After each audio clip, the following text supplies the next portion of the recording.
말씀은 창세기 14장입니다. 우리에게 주시는 하나님 말씀 창세기 14장입니다. 우리 창세기 14장을 우리가 함께 읽어가면서 또 주님이 주시는 말씀 묵상해 가면서 함께 읽도록 하겠습니다. 사랑하는 성도 여러분, 우리가 창세기 12장에서 아브라함은 부르심을 받았습니다. 13장에서는 약속의 땅에서 눈에 보이는 유익보다는 그는 하나님을 선택하고요.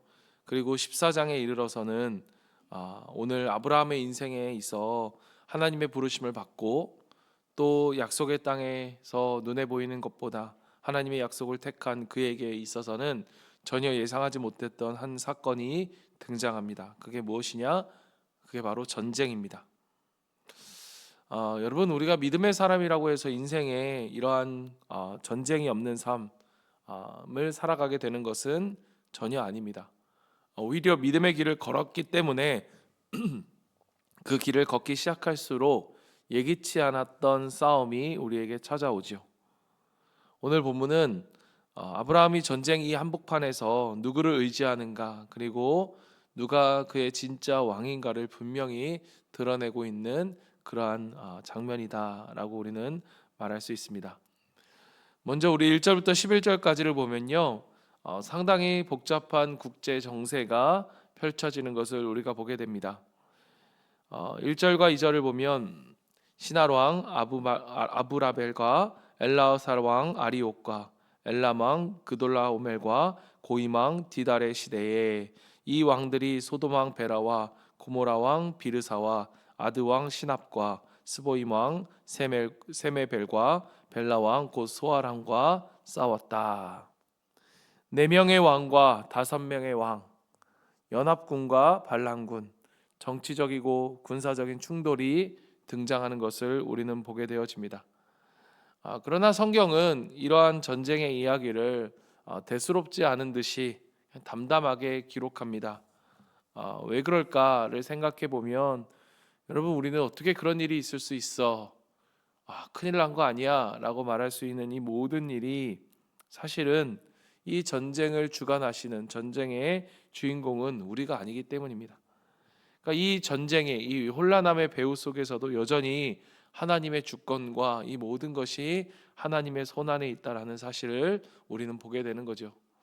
그러니까 우리가 살아가는 삶이 전쟁과 같은 삶, 언제 어떠한 일이 펼쳐질지 우리도 한 치 앞도 알 수가 없는 우리의 삶 속에서, 그럼에도 불구하고 우리가 담대하게 묵묵하게 살아갈 수 있는 것은 바로 이 세상의 모든 역사, 우리의 개인적인 삶뿐만 아니라 우리를 마주하고 있는 삶의 모든 것들이 하나님의 손안에 있다라고 하는 하나님의 주권에 대한 분명한 믿음과 확신으로 인하여 우리가 오늘 우리의 삶을 담대하게 묵묵하게 살아갈 수 있는 것이 아닌가라는 생각이 듭니다.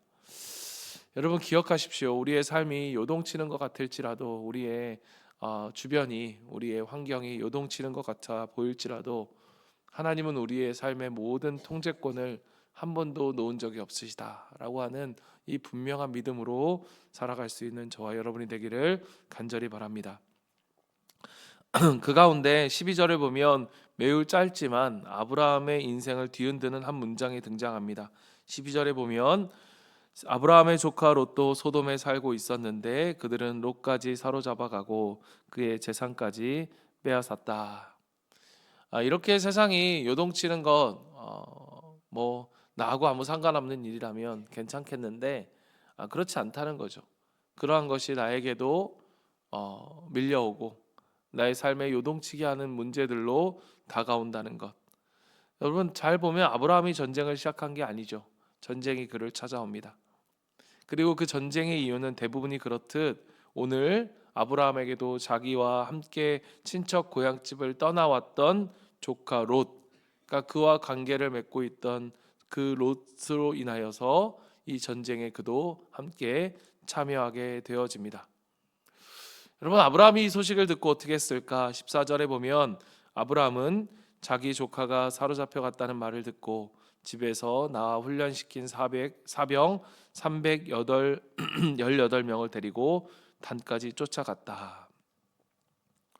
아브라함은 소식을 듣자 즉 즉각 행동합니다. 망설임 없이 행동합니다. 상대는 당대 최강의 연합군이었습니다. 그리고 아브라함은 고작 318명의 사병이었습니다. 여러분, 이 싸움은 우리가 군사적으로 보면 승산이 없는 싸움입니다. 그러나 여러분, 아브라함은 그 전쟁의 결과를 계산하지 않습니다. 그러니까 내가 가진 것과 그들이 가진 것으로 그 숫자로 계산하지 않았다는 거예요. 그가 계산하지 않고 곧 즉시 행동할 수 있었던 이유는 무엇이냐? 그가 바로 사랑하는 조카였기 때문에. 그에게 무엇보다 중요한 것은 명분이나 보상이 아니라 바로 관계였습니다. 그리고 이 전쟁에서 결국 전쟁에서 승리하게 되죠. 이 아브라함은 승리를 하게 되는데요. 바로 여기서부터 진짜 중요한 장면이 시작되어집니다. 그 앞에 두 왕이 등장합니다. 먼저 소돔 왕, 그리고 살렘 왕 멜기세덱. 18절에 보면 그때의 살렘 왕 멜기세덱은 빵과 포도주를 가지고 나왔다. 그는 가장 높으신 하나님의 제사장이다. 성경은 아브라함의 승리를 전략이나 용맹으로 표현하지 않습니다. 설명하지 않아요. 멜기세덱의 입을 통해서 그와 빵과 포도주를 가져온 이 멜기세덱, 살렘 왕 멜기세덱의 입을 통해 그가 하게 된 승리의 주인이 무엇인지, 누구인지를 명확하게 선포합니다. 19절에 보면 그는 아브라함에게 복을 빌어 주었다. 천지의 주제, 가장 높으신 하나님 아브라함에게 복을 내려 주십시오. 천지의 주제, 하늘과 땅의 주제, 가장 높으신 하나님, 그가 바로 이 승리의 주인공이시다. 그런데 그때 또 한 명의 왕이 있었죠. 누구입니까? 바로 소돔 왕입니다. 이 소돔 왕은 어떻게 하느냐? 아브라함에게 다가와 아브라함에게 이야기하죠. 21절. 사람들은 나에게 돌려주고 물건은 그대가 가지시오. 여러분, 이 제안을 보면 매우 합리적으로 보입니다. 그러나 여러분, 아브라함은 단호하게 그 제안을 거절합니다. 22절 23절. 아브라함이 소돔 왕에게 말하였다. 하늘과 땅을 지으신 가장 높으신 주 하나님께 나의 손을 들어서 맹세합니다. 그대의 것은 실오라기 하나나 신발끈 하나라도 가지지 않겠습니다. 그러므로 그대는 그대 덕분에 아브라함이 부자가 되었다고는 절대로 말할 수 없을 것입니다. 여러분, 이 놀라운 아브라함의 고백, 그 고백이 놀라운 이유는 바로 이것인데요. 아브라함은 분명히 알았습니다. 이 전쟁을 누가 했습니까? 내가 한 것이 아니라 하늘과 땅을 지으신 천지의 주제이신 하나님, 그가 이 싸움을 싸웠기에 내가 승리할 수 있었다. 그는 지금 자기가 하게 된 이 승리가 무엇 때문인지, 또 누구로부터 왔는지를 그가 분명히 알았다는 것입니다. 이 모습을 보면서 우리는 우리 자신을 돌아보게 되죠. 우리가 무엇인가를 얻게 되었을 때, 우리가 무엇인가를 갖게 되었을 때 우리는 너무나 쉽게 내 노력과 내 공로, 그리고 내가 열심히 해서 우리는 그것이 나로부터, 그래서 내 것이라고 주장하기가 쉬운 그런 우리의 모습들을 보게 되어집니다. 사랑하는 성도 여러분, 창세기 14장은 아브라함의 믿음, 이 샬렘 왕의 고백으로부터 시작되어진, 그리고 아브라함이 그 고백을 통해 그 고백을 자신의 고백으로 삼고 고백한 천지의 주제이신 그 하나님을 향한 고백은 말로만의 고백이 아니었습니다. 얼마든지 고백할 수 있죠. 하나님은 나의 왕이시다. 하나님은 나의 전부이시다. 우리가 입으로는 얼마든지 고백할 수 있습니다. 그러나 그의 믿음은 그의 말로만이 아닌 무엇이었습니까? 구체적으로 드러난 행동이었어요. 20절에 보면 아브라함은 들으시오 그대는 원수들을 그대의 손에 넘겨주신 가장 높으신 하나님을 찬양하시오. 이 이야기를 들을 멜기세덱은 이 멜기세덱의 이야기를 들은 아브라함은 자기가 가지고 있는 모든 것의 열의 하나를 멜기세덱에 주었습니다. 여러분, 이 장면은 우연히 기록되어지는 장면이 아닙니다. 우리가 잘 아는 것처럼 성경에서 가장 최초로 등장하는 열의 하나를 드리는 11조의 장면입니다. 그러니까 이 11조는 율법 이전에, 율법으로 그들에게 명령되어지기 이전에 순전한 아브라함의 믿음의 반응으로 드려진 고백이 바로 11조였습니다. 아브라함은 왜 10분의 1을 드렸을까? 하나님이 그에게 내라라고 말씀하셨기 때문이 아닙니다. 율법이 있기 때문도 아닙니다. 사람들의 시선을 의식했기 때문도 아닙니다. 아브라함은 분명히 깨달았기 때문입니다. 이 전쟁의 승리는 내 능력이 아니라 가장 높으신 하나님께서 주신 것이다. 여러분, 11조는 내가 가진 것의 일부를 떼어 드리는 행위가 아닙니다. 이 모든 것이 하늘과 땅의 주인이신 이 모든 것의 주인은 그 하나님이십니다라고 하는 고백하는 그 고백을 하는 신앙의 선언인 거예요. 그래서 이 아브라함에게 있어서 11조는 부담이 아니라 예배였고, 손해가 아니라 자유함이었으며, 의무가 아니라 기쁨이었습니다. 결국 11조는 물질의 문제가 아니라 누가 왕인가 하는 문제입니다. 사랑하는 성도 여러분, 소돔왕도 아브라함에게 제안했죠. 21절에 보면 사람들은 나에게 돌려주시고 물건은 그대가 가지시오. 이 제안은 오늘날로 말하면 이렇습니다. 하나님은 믿어도 되지만 재정은 네가 관리해라. 예배는 드려도 되지만 물질만큼은 네 맘대로 해라. 그러나 아브라함은 이러한 제안에, 합리적이고 달콤한 제안을 단호히 거절합니다. 왜냐? 아브라함은 이미 누가 자신의 왕인지를 분명히 알고 있었기 때문입니다.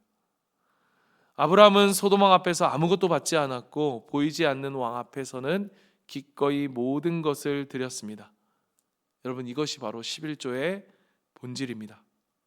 11조는 교회를 위한 헌금이기 이전에 왕 대신 하나님에 대한 고백이요 충성의 고백인 것입니다. 그래서 11조는 물질의 액수보다 마음의 주권을 묻는 그러한 신앙의 행위인 거예요.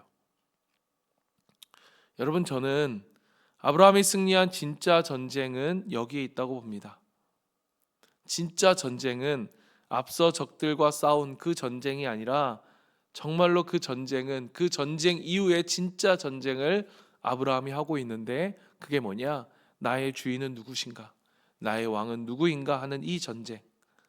여러분, 오늘 우리의 영적 전쟁은 바로 여기서 벌어집니다.